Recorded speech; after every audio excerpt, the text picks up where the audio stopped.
This really is a pivotal moment in American history.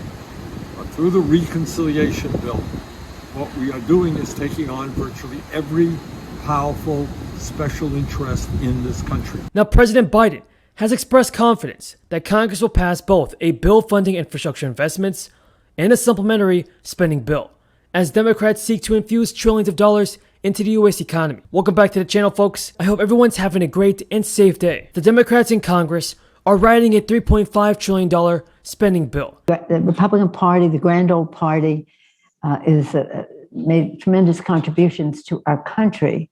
That funds child care, community college, and other social programs. With an increase in taxes on companies and the very wealthy, the party seeks to pass the massive package as a companion to a $1 trillion infrastructure bill, which has bipartisan support. And Biden had a positive discussion with House Representative Speaker Pelosi and Chuck Schumer about progress in advancing the bills. Nancy Pelosi and Biden all discussed plans to pass a continuing resolution to fund government operations. The resolution, everybody, must be passed by the end of September to keep government operations funded. And while the infrastructure plan has support on both sides of the aisle, Democrats in the Senate face a tough battle to finalize the plan, which would expand a social safety net. This comes as Republicans decline to support or negotiate on the $3.5 trillion package.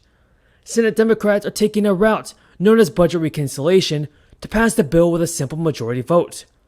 The party now must convince moderate members in its own ranks, like Senator Joe Manchin and Kirsten Sinema, to back up the bill, and both have raised questions about the size and scope of the programs. As Democrats charge ahead with writing their $3.5 trillion spending bill, at least one moderate Republican is warning the bipartisan infrastructure bill may lose GOP support because it's too intertwined with the reconciliation bill. And plus, billions of dollars have already been put into the hands of taxpayers through the American Recovery Act to help people recover from the crisis.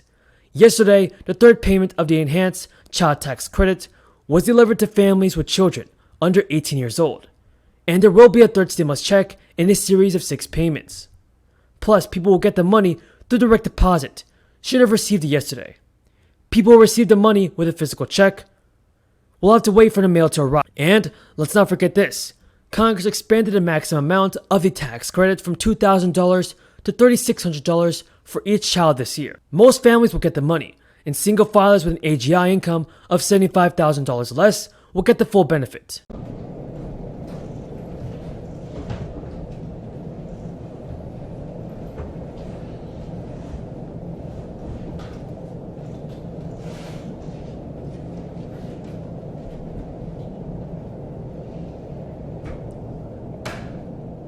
Good morning, everyone, and thank you very much for joining us today. Our purpose, as you know, is to strengthen our collective response to the climate crisis. No challenge will have a more significant impact on the world or require a greater level of international cooperation. And no challenge ranks higher on the list of global priorities for this administration. Since we convened this group in April at the Leaders Summit, the international scientific community has issued a stark warning. Last month, the Intergovernmental Panel on Climate Change, in a report that all our governments reviewed and embraced, presented the irrefutable evidence of the crisis now upon us. As context for our discussion today, I just wanted to highlight a few key findings. First, the report included important measures of how we're already altered our climate. There's more carbon dioxide in the atmosphere today than there has been in 2 million years. As a result, the planet is warming rapidly. As we strive to limit global warming to 1.5 degrees Celsius above pre-industrial levels, we now know that we have already seen temperatures rise 1.1 degrees Celsius. Second, the report looked at how this is already affecting life on Earth. Every area of the planet is now impacted by climate change. Many of the extraordinary weather events we've recently experienced would have been, and I quote, virtually impossible without human-induced warming. Finally, we know what's needed now. To keep warming below 1.5 degrees Celsius over the long term, emissions must fall rapidly this decade, and they must reach net zero around 2050. The good news is this. According to the IPCC, if we do what's required, global temperatures will stabilize in just a couple of decades. we can avert the worst potential consequences of the crisis.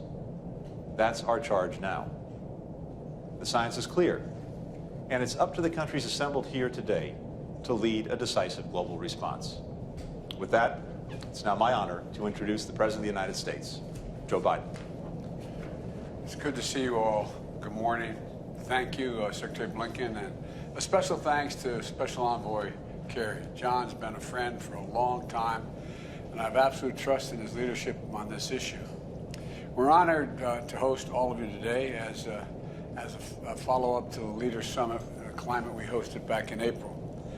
That summit made good on a commitment that I made to the American people, that the United States would return immediately to the world stage and address the climate crisis. I wanted to show that we're at an inflection point and that there's a real consensus that while the climate crisis poses an existential threat, there is a silver lining. The climate crisis also presents real and incredible economic opportunities to create jobs and lift up the standard of living for people around the world. And I want to thank you and your efforts so far I need to tell you the consequences of inaction, but you all actually know it. It's somewhat presumptuous of me to say this, but over the last 2 weeks, I've traveled across the United States to see the damage and destruction from record hurricanes, record floods, and wildfires. China continues climate continues to change across Europe, Africa, and Latin America, and you've endured massive flooding. Fires have raged across Australia and the Amazon and the Russian tundra. In Siberia, I found it almost unbelievable. Temperatures reached 118 degrees inside the Arctic Circle. The finding from the new Intergovernmental Panel on Climate Change represents a code red for humanity. And the time to act is really narrowing, as the Secretary just pointed out, to get too close to a point of no return. We don't have a lot of time. So we have to act, all of us, we have to act now. When we met in April, we agreed to strengthen our efforts as we head to COP26 in Glasgow. Today, I've called us together again to candidly assess our progress. I'm grateful to those of you who've strengthened your contributions under the Paris Climate Agreement and put forward ambitious targets for 2030. And thanks to your leadership, countries representing more than half of the global GDP are committed to taking steps that will keep us within reach of our joint pursuit of limiting warming to 1.5 degrees Celsius. But we know there's still a lot of work to do. And if anything, our job, in my view, has grown more urgent. The countries representing the major economies forum account for 80% of global emissions.